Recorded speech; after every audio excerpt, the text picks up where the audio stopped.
नमस्कार, 12 बजे 12 बड़ी खबरों में आप सभी दर्शकों का स्वागत है और मैं हूं आपके साथ अखंड राय और आप देख रहे हैं उत्तर प्रदेश का तेजी से बढ़ता हुआ digital platform IBC 24 Uttar Pradesh Uttarakhand. 12 बजे की 12 बड़ी खबरें आपको बताएंगे, लेकिन उससे पहले कुछ महत्वपूर्ण खबर आपको बता दें। उत्तर प्रदेश के डिप्टी सीएम ब्रजेश पाठक ने प्रदेशवासियों को नए साल की शुभकामनाएं दी है। साथ ही उन्होंने कहा है कि महाकुंभ में जाएं और स्नान करने के बाद वहां से पुण्य कमाएं। उन्होंने जो कुछ कहा है महाकुंभ को लेकर के प्रदेशवासियों को शुभकामनाएं दी है। उनकी बाइट सुनाते हैं डिप्टी सीएम ब्रजेश पाठक ने, जो अपने प्रदेशवासियों को उन्होंने शुभकामनाएं दी है नए वर्ष की। वर्ष 2025 की उत्तर प्रदेश वासियों को बहुत बहुत शुभकामनाएं देता हूं। 2024 में प्रभु रामलला का भव्य मंदिर बनकर के अयोध्या में तैयार हुआ।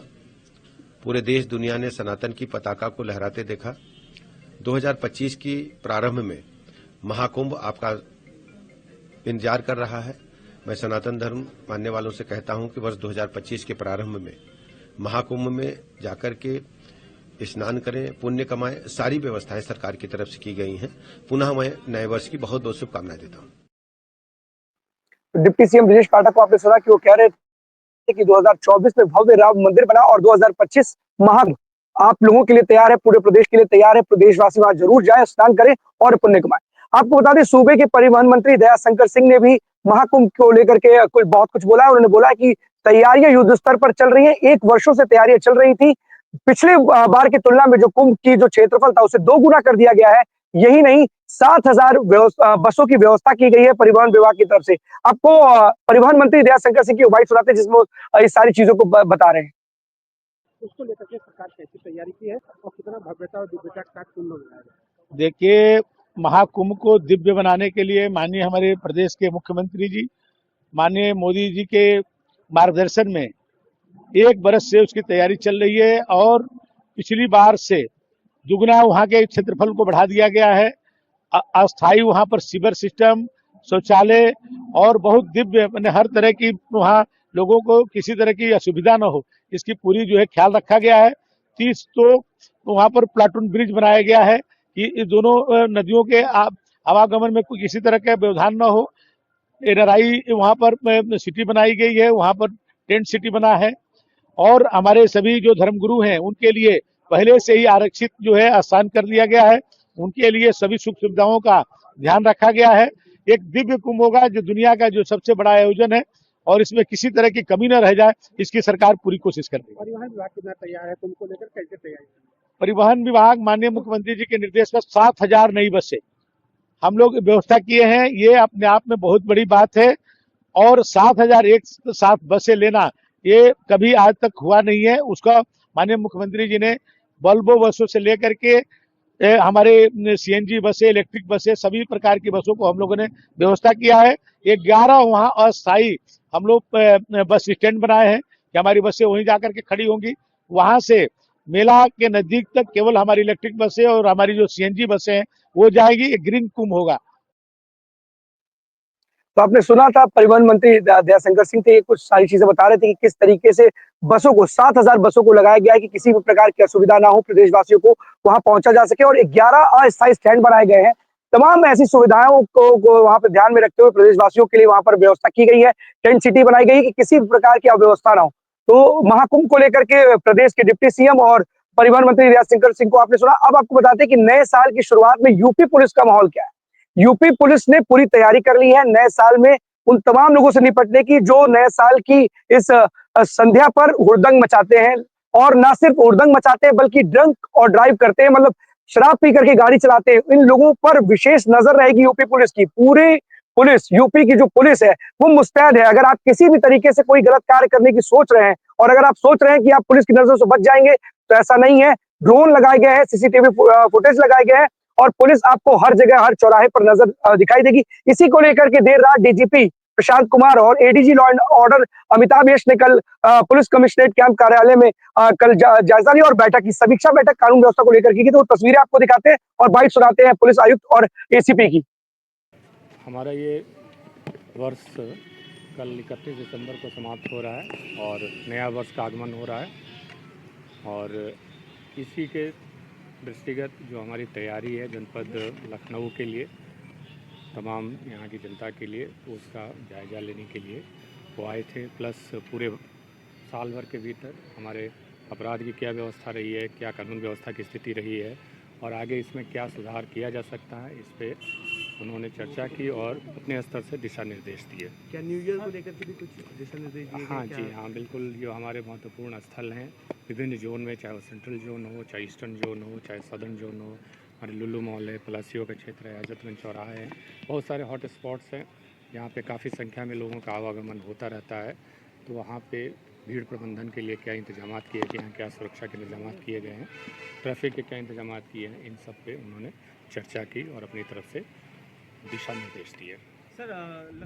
देखिए 31 और 1 तारीख को काफी आयोजन नववर्ष के रहते हैं। इसमें 31 तारीख को शाम के समय काफी भीड़ रहेगी मार्केट्स में, मॉल्स में, होटल्स में, पार्क्स में, और साथ ही साथ 1 तारीख को धार्मिक स्थलों पे, खासतौर से मंदिरों में लोगों का काफी आवागमन रहता है। तो इस चीज को मद्देनजर रखते हुए हम लोगों ने स्पेशल प्लान तैयार किया है। एक जो ड्रंकन ड्राइविंग होता है उसके खिलाफ हम लोगों का अभियान चलेगा।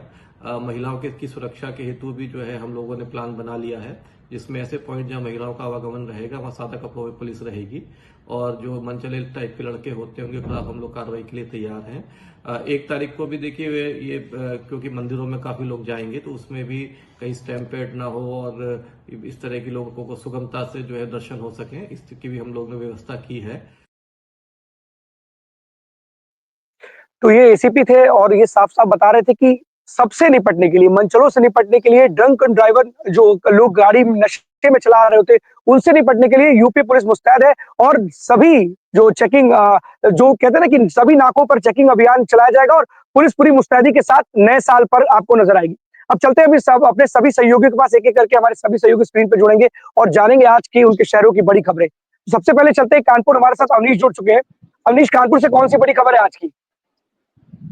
जो खबर अभी अखंड आप बता रहे थे उसी को हम आगे बढ़ाएंगे। जिस तरीके से नववर्ष की शुरुआत हो रही है तो कहीं ना कहीं जिस तरीके से एसीपी हैं वो बयान दे रहे थे, कानपुर के भी यही लगातार पुलिस यही प्रयास कर रही है कि जो भी लगातार 3-4 दिन से ये प्रयास देर रात चेकिंग अभियान चलाया जा रहा है कि ड्रंक एंड ड्राइव के जो केस हैं इस वक्त लगभग बढ़ जाते हैं, क्योंकि नववर्ष में जो है वो एक उत्साह लोगों के अंदर रहता है और उत्साह को कहीं ना कहीं दिखाने के लिए कई तरीके से आदमी कई कार्य करता है, जिसको लेकर के पुलिस लगातार चेकिंग अभियान चला रही है। और सबसे महत्वपूर्ण है कि क्योंकि लगातार भीड़ सड़कों पर उतरती है और किसी तरीके की कोई अनहोनी ना हो, इसको लेकर के भी पुलिस मुस्तैद है। लगातार जो मॉल हैं, जो मंदिर हैं, जो ऐसे बाजार हैं जहां पर भीड़ बढ़ने की उम्मीद होती है, वहां पर पुलिस ने पहले से ही पहरा डाल दिया है और लगातार पुलिस की पेट्रोलिंग भी चल रही है।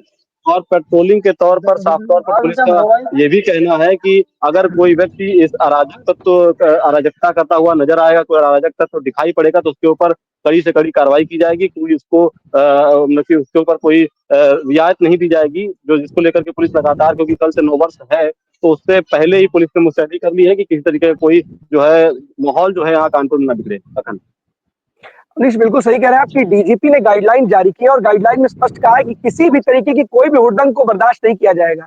ना सिर्फ शराब पीकर गाड़ी चलाने वालों के खिलाफ कार्रवाई की जाएगी, मंचलों के खिलाफ भी कार्रवाई। आपने सुना कि लखनऊ के एसीपी किस तरीके से बता रहे थे कि मंचलों के खिलाफ भी कार्रवाई की जाएगी।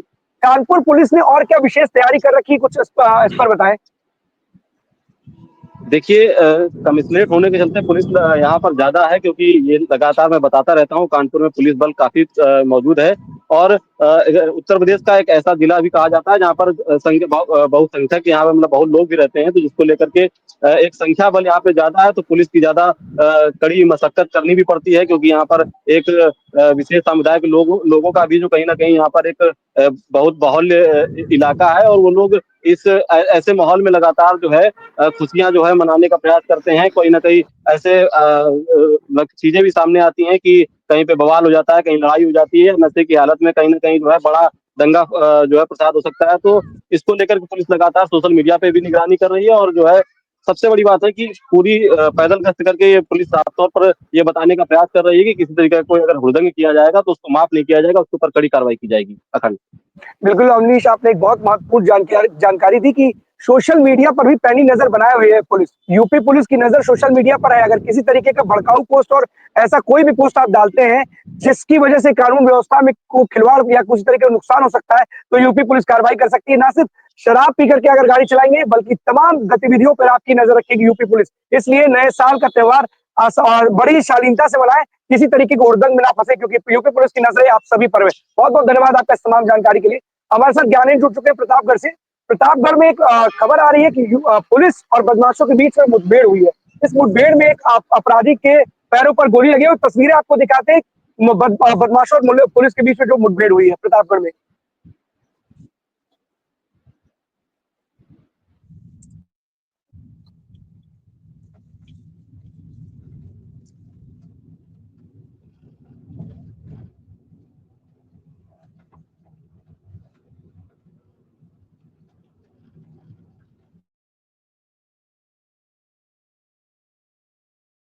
दिवस मानदाता थाना क्षेत्र के हैंसी में एक व्यक्ति शमीम की गोली मार के हत्या की गई थी, जिसके वांछित अभियुक्तों की तलाश में पुलिस टीमें और स्वाट की टीमें और स्थानीय पुलिस की लगी हुई थी। मुखबिर की सूचना पे पुलिस द्वारा तलाशी के दौरान दो अभियुक्त जो मोटरसाइकिल से जा रहे थे उनको रोकने का प्रयास किया गया, तो उन्होंने पुलिस पार्टी पे गोली चलाई। पुलिस द्वारा भी आत्मरक्षार्थ गोली चलाई गई, जिसमें पुन्नू सुहेल पुत्र जुबैर के पैर में गोली लगी है और दूसरा अभियुक्त दिलशाद पुत्र जुबैर को गिरफ्तार किया गया है। दिलशाद के पास एक पिस्टल 32 बोर का और जिंदा कारतूस खुफा कारतूस बरामद हुआ है। ज्ञानेंद्र, आपके पास चलते हैं। 24 दिसंबर को ये हत्या हुई है। समाजवादी पार्टी के शायद ये नेता थे शमीम, उनकी हत्या हुई है। पुलिस ने, अगर पुलिस की क्या वाहवाही कही जाएगी, क्योंकि बहुत कम समय में अपराधियों को उन्होंने ना सिर्फ पकड़ा बल्कि मुठभेड़ में एक अपराधी घायल भी हो गया पुलिस के। बिल्कुल, देखिए अखंड ये पूरा ओपन एंड शट केस था, क्योंकि आपको मैंने बीते बुधवार को भी बताया था कि इस पूरे मामले को लेकर के वो एक हत्या के मामले में जेल में था ऑलरेडी, उसके बाद जो है छूटा था।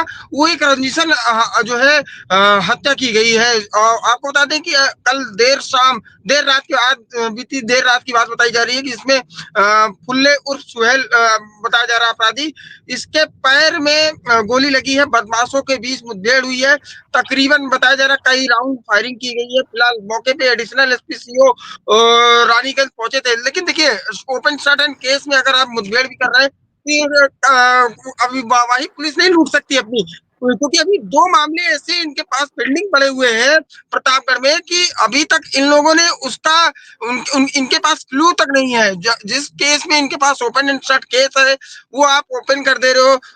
एक राजमिस्त्री की हत्या की गई, अभी तक आप उनके अपराधियों तक, मैं बात करूं कि लोकेशन तक ही नहीं पहुंच पाए, तो आप ये समझ सकते हैं कि प्रतापगढ़ पुलिस कितनी नाकाम हो चुकी है। जो ओपन एंड शट केस है उसको आप जो है मुठभेड़ का रूप दे रहे हो, बदमाशों के साथ मुठभेड़ कर दे रहे हो, और आप मेन अपराधी जो है उनको आप नहीं पकड़ पा रहे हो। डेरवा में एक जो है मदरसे का चपरासी था, उसको गोली मारी गई, आप अभी तक उन लोगों को नहीं पकड़ पाए। तो ये प्रतापगढ़ पुलिस की एक तरीके से नाकामी बात करेंगे, लेकिन अभी तक केवल एक मामले में हाँ ये कह सकते हैं कि एक अपराधी पकड़ा गया है, एक अपराधी अभी फरार चल रहा है। जल्दी पुलिस करी कि उसकी भी धरपकड़ कर ली जाएगी। लेकिन ओपन एंड शट केस के मामले में फिलहाल प्रतापगढ़ पुलिस अभी दो मामलों को नहीं ओपन कर पाई है। ये 3 दिन में के अंदर इन्होंने अपराधी को पकड़ लिया है। अखंड ज्ञानेंद्र, अच्छा, वो कौन सा मामला है जिसमें पुलिस ने त्वरित कार्रवाई करके इन अपराधियों को पकड़ा? एक तो अपराधी पुलिस की गिरफ्त में है, दो अपराधी, एक के पैर में गोली लगी है, लेकिन और कौन से मामले हैं जरा आईबीसी के दर्शकों को बताएं जिसमें पुलिस अभी तक अपराधियों के गिरबान तक नहीं पहुंच सकी है?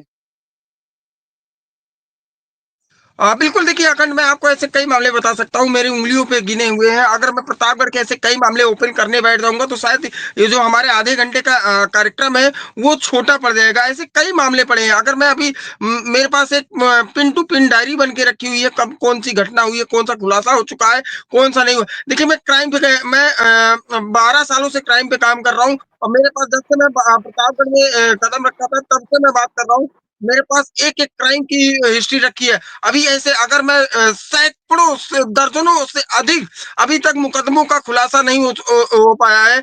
और सीधी से नॉर्मल से बात करूं तो 2023 में एक लूट हुई थी, अभी तक उस लूट तक नहीं पहुंच पाए हैं। तकरीबन 12 लाख की लूट की घटना को अंजाम दिया गया था।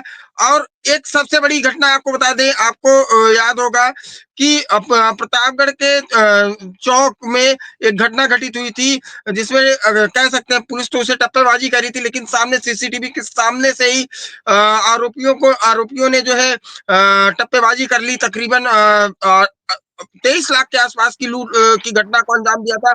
लखनऊ के व्यापारी का जो कर्मचारी था, वो आया था यहाँ पे सोना अपने व्यापारियों को देने, उसके साथ टप्पेबाजी करके जो है लेके चले गए। ऐसे कई मामले हैं, मैं आपको अखंड में आपको बता सकता हूँ, ये अपना शो भी कम पड़ सकता है। प्रतापगढ़ में ऐसे कई मामले बिल्कुल सही पेंडिंग पड़े। बात है कि ज्ञानेंद्र, सही बात आप कह रहे हैं कि शो का टाइम जो है वो कम पड़ सकता है, क्योंकि अपराध कई सारे घटित हो जाते हैं। लेकिन पुलिस को जिस तरीके से इसमें त्वरित कार्रवाई की है और अपराधियों की धरपकड़ में लगी और पुलिस उन अपराधियों तक पहुंच पाई, कुछ ऐसी कार्रवाई और भी मसलों में करती तो शायद इस तरीके के सवाल नहीं खड़े होते। क्योंकि सवाल खड़े होने इसलिए भी खड़े होते क्योंकि आप अगर कार्रवाई करते तो सवाल खड़े नहीं होते।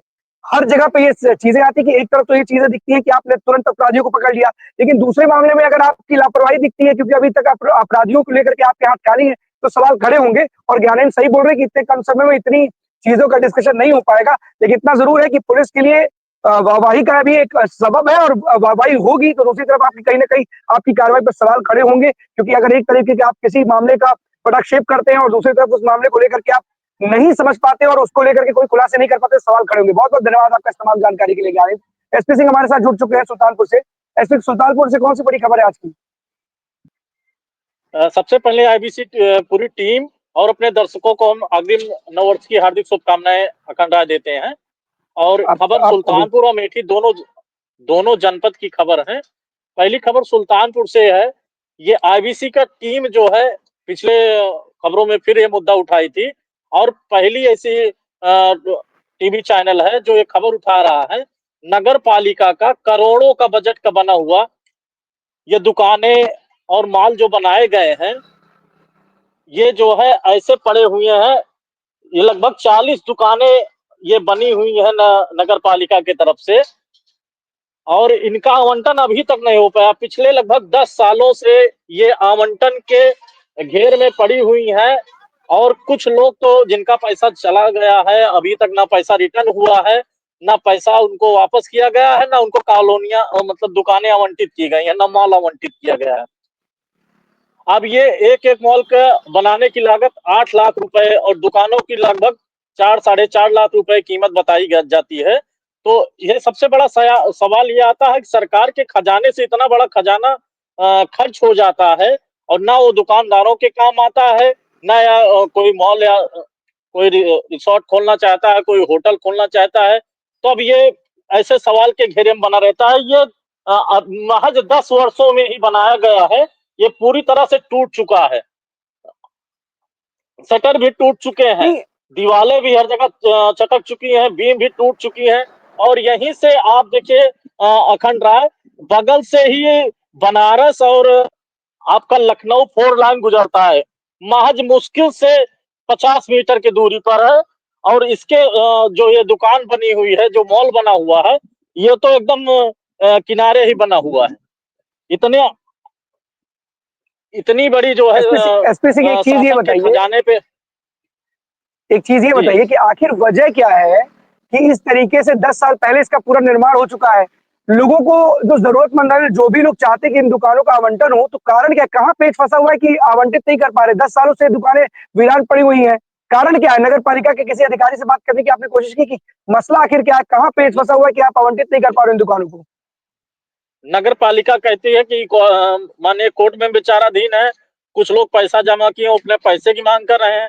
लेकिन कोर्ट का मैटर तो कुछ एक ही 2 लोगों का है, लेकिन और आज ये पेज केवल फंसता चला जा रहा है कि आवंटन जिनका हुआ भी है उनका भी कैंसिल कर दिया गया।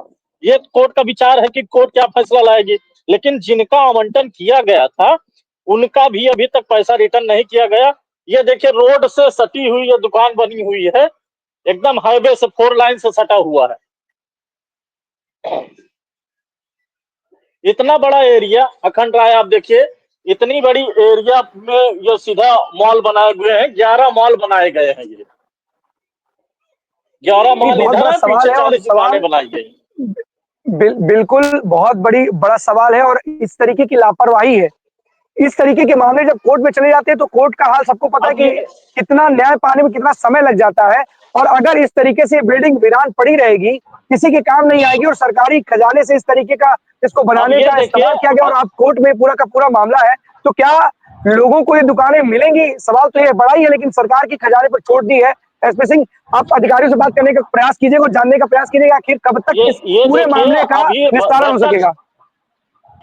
भ्रष्टाचार का भेंट भी चढ़ा है। देखिए देखिए जगह जगह बैठ गई है। अभी महज 10 वर्षों की बनाई गई है। देखिए जगह जगह दुकानें बैठ गई हैं। जगह जगह बिल्कुल छत एसपी बैठ सिंह, चुकी ये है। हो बिल्कुल बैठ जाएँगी जब अगर इसकी कोई देखभाल नहीं होगी, तो पूरी की पूरी बिल्डिंग ही ध्वस्त हो सकती है। 10 वर्ष बहुत होते हैं और अगर किसी को मिली होती तो उसकी देखभाल करने के लिए कम से कम वहाँ पर होता, कुछ ना कुछ साफ-सफाई करता तो शायद इस तरह की स्थितियाँ पैदा नहीं नहीं होती। कोर्ट ज़रूर अखंड राज कोर्ट क्यों गई है पहले ये समझिए आप। कोर्ट अपने दर्शकों को हम ये बताना चाह रहे हैं जिनका पैसा नगर पालिका में जमा किया गया था, उनको दुकानें आवंटित नहीं की गई और उनका पैसा भी नहीं रिटर्न किया गया। उस एवज में जो है माननीय हाई कोर्ट के शरण में सब लोग गए हैं, लेकिन वहां से भी कोई रिलीफ नहीं हुआ है। पिछले 8 वर्षों से तारीखों पर तारीख बढ़ रही है। सब लाचार और वही पैसा व्यवसायियों का कहना है कि भैया आप जो पैसा जमा किए हैं, कोई 15 लाख जमा किया है, कोई 10 लाख, कोई 8 लाख, कहें भैया वो दूसरे काम में अपना लगाते। आज नगर पालिका हमारा जब्त किया है, ना वापस कर रही ना हमारा आवंटन कर रही है। हम बाहरी किराए की दुकान पे रह करके अपना जीवन यापन कर रहे हैं। बिल्कुल बड़ी लापरवाही है। अगर इस तरीके से किसी मामले में कानूनी पचड़े में फंसना था तो इस तरीके से आम लोगों को परेशान करने की जरूरत नहीं थी। जिनका आवंटन हो चुका है उनको कम से कम दे सके और किसी तरह की कानूनी अगर पचड़ा है तो उसका कोई सॉल्यूशन निकाले। बहुत बहुत धन्यवाद आपका इस तमाम जानकारी के लिए एसपी सिंह। और हमारे साथ सर इंटरव्यू जुड़ अखंड दूसरी खबर अमेठी से है। जो पुलिस वाला है रक्षक वही भक्षक बन गया। एक कपड़ा व्यवसायी है, उनके पति का कहना था कि उनकी औरत की हत्या उन्होंने किया और हत्या के दौरान जो है जब उनके ऊपर एफआईआर किया गया, पुलिस अपनी छानबीन की गई तो वाकई वही पुलिसकर्मी जो है रक्षक बन के भक्षक बन करके वही हत्या किया है। रवि शुक्ला नाम का एक ऐसा सिपाही है जो उनके घर में घुसता है और कर गला घोट करके हत्या कर देता है। कल उसकी गिरफ्तारी जो है पुलिस अधीक्षक के बाइट में ये कहा गया कि पुलिस जो है उसकी गिरफ्तारी अमेठी बाईपास के नजदीक की गई। बहुत बहुत धन्यवाद आपका इस तमाम जानकारी के लिए एसपी सिंह। हमारे साथ इंद्रवीर जुड़ चुके हैं रायबरेली से। रायबरेली से कौन सी बड़ी खबर है आज की इंद्रवीर? अगर देखिए, जैसे सबसे पहले तो मैं आपको और पूरे आईबीसी के दर्शक को in advance to happy new year और अग्रिम बधाई नए वर्ष की जो ढेर है सारी शुभकामनाएं। शुभकामनाएं नए वर्ष की और पूरे देशवासियों के लिए।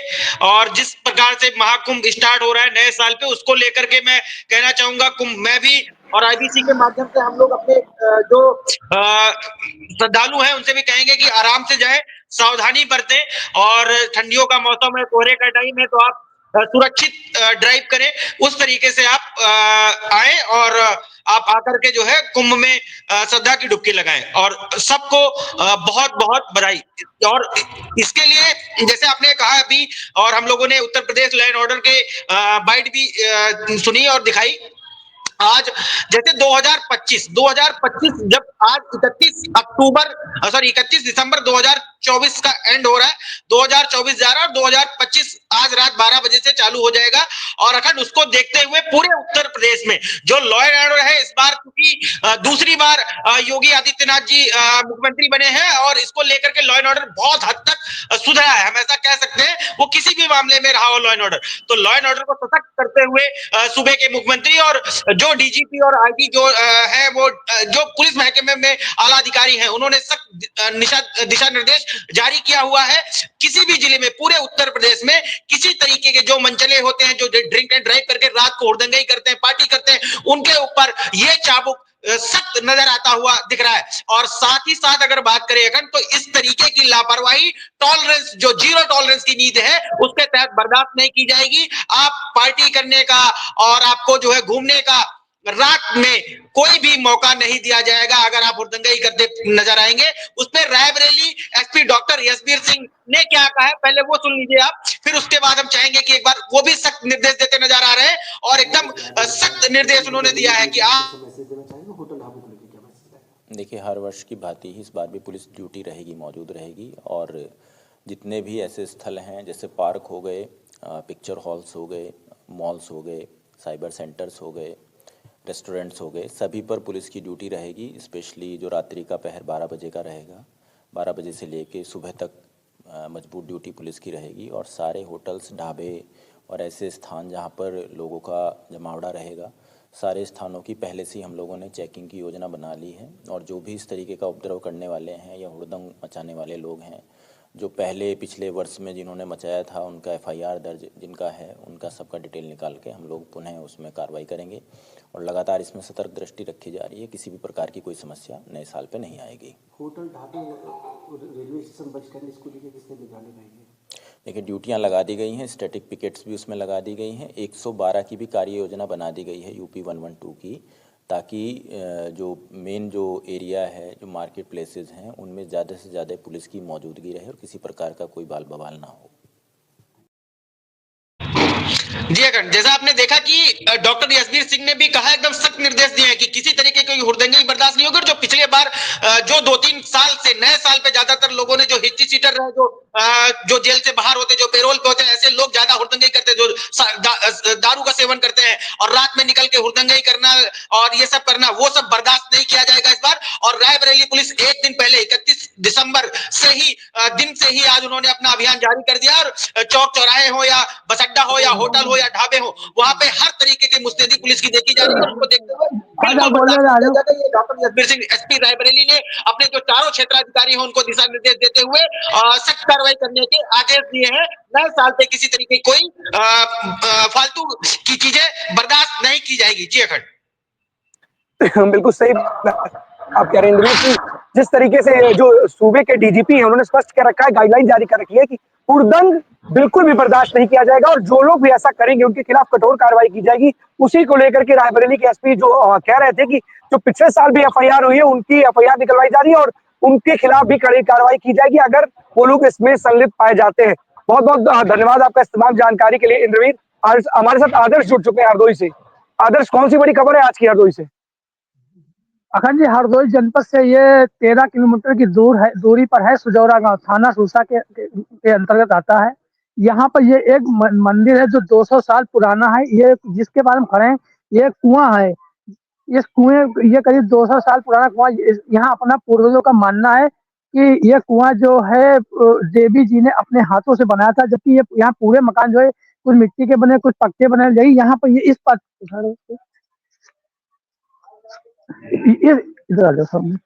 पत्थर को लेकर ये कुआं देवी जी ने अपने आप रात को बनाया था। जब सुबह ये लोग उठे तो ये कुआं जो है कंप्लीट मिला था। तो यहाँ के ग्रामीणों की मांग है IBC 24 उत्तर प्रदेश उत्तराखंड के माध्यम से कि उत्तर प्रदेश के मुख्यमंत्री है, इसको जीर्णोद्धार करवाया जाए और हाँ, इनकी आवाज को शासन तक पहुंचाया जाए। और यहीं से करीब 100 मीटर की दूरी पर भुयन देवी के नाम से मंदिर है और वहां पर ये मंदिर अपने आप बना हुआ था। जी, बिल्कुल गांव के लोग भी आए। हाँ बिल्कुल, बात करिए गांव के लोगों से बात करिए। जी अखंड जी, ये देखिए यहाँ पर एक हम दिखा रहे हैं, आपको दिखाई दे रहा है, यहाँ पे एक मूर्ति बनी हुई है, कम से कम 200 साल पुरानी मूर्ति कुएं में बनी हुई है। और पूरा कुआं ये पत्थर का बना हुआ है। ऊपर से इसको थोड़ा प्रधान के द्वारा या ग्रामीणों के द्वारा इस कुएं की मरम्मत करवा दी गई, तो ऊपर ईंटें लगा दी। लेकिन अभी भी अगर इसकी खुदाई की जाती है तो पत्थर निकल जाता है। ये गांव के लोग बताए क्या है पूरा मामला? ये बहुत पुराना कुआं है और इसमें जो खुदाई होती है तो बहुत बड़ी चट्टानें निकलती हैं, 5-5 फीट की लंबी।